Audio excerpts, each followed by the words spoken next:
Hello everybody, welcome back. Another video today, but not on tech. I heard something really interesting. Joe Rogan was criticizing the gaming community. Or was he? Not really sure. I'm going to quickly watch it. I've already watched it, but I do want to put some points across for you. I think it's a real good discussion because it's actually this whole clash of mindsets that we always have had.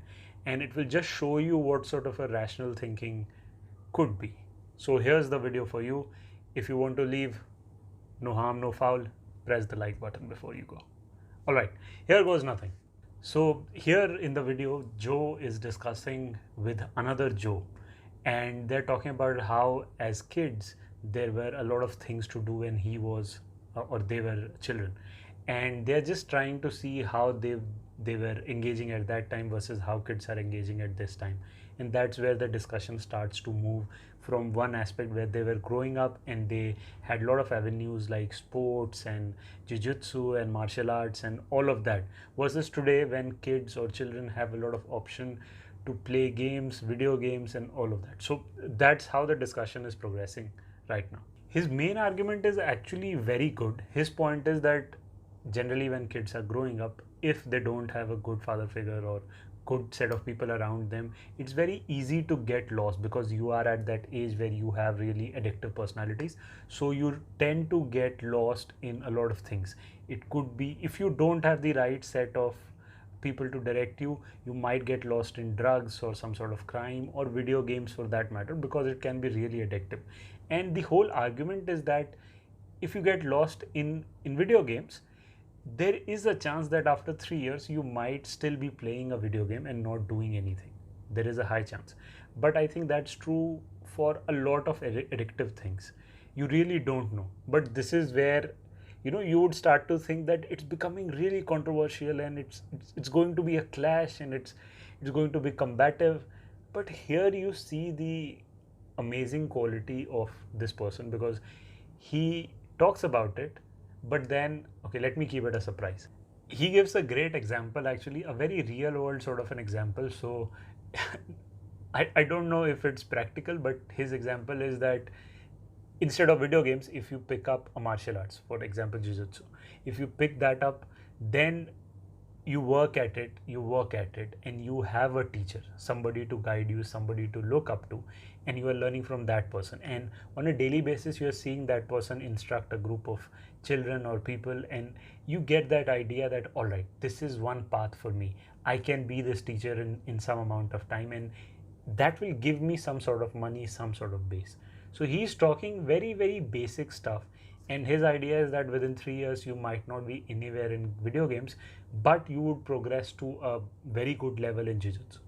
Now, that part might not be completely true, because I remember when I had done Judo, it took me many months to just move from white belt to the first level, which was yellow, and then from yellow to yellow plus one, it was a lot of months then. So I don't know how quickly jiu-jitsu takes you once you start practicing, but 3 years seems to be a small time. But I think he's just trying to make a case. I think that's what it is. This is the exact moment where the whole thing turns. So he just talks about how you are just addictive and into video games, and you might be lost because you're just tracking next Xbox, next PlayStation, next game, next version, all of that. And here you have a real tangible thing with your teacher, with your sensei or whoever, with your guru, and in jiu-jitsu, and you can track it in real time.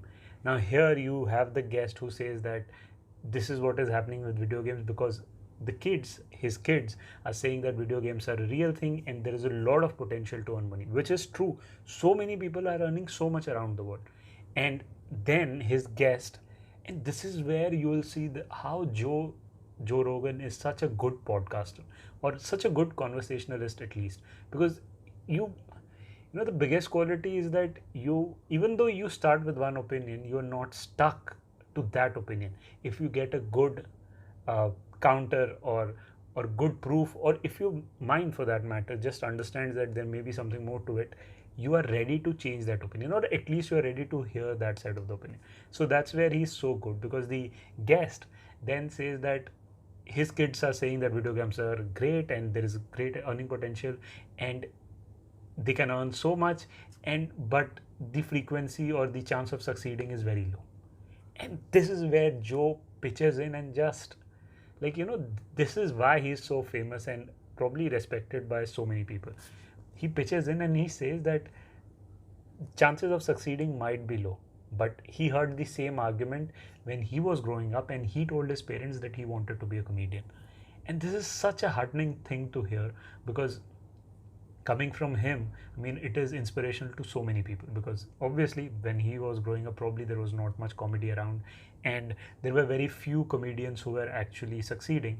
And he says that he asked his parents that, were any comedians succeeding? And his parents said yes. And he said, then that's all I need to know. I'm going to figure out my way and I'm going to go. And this is such a great moment for all the video gamers or gamers who want to make a career, because do not give up. If you really want to go and just succeed in gaming, go into it, as he rightly said. I mean, the successes will be yours, but the failures will also be yours.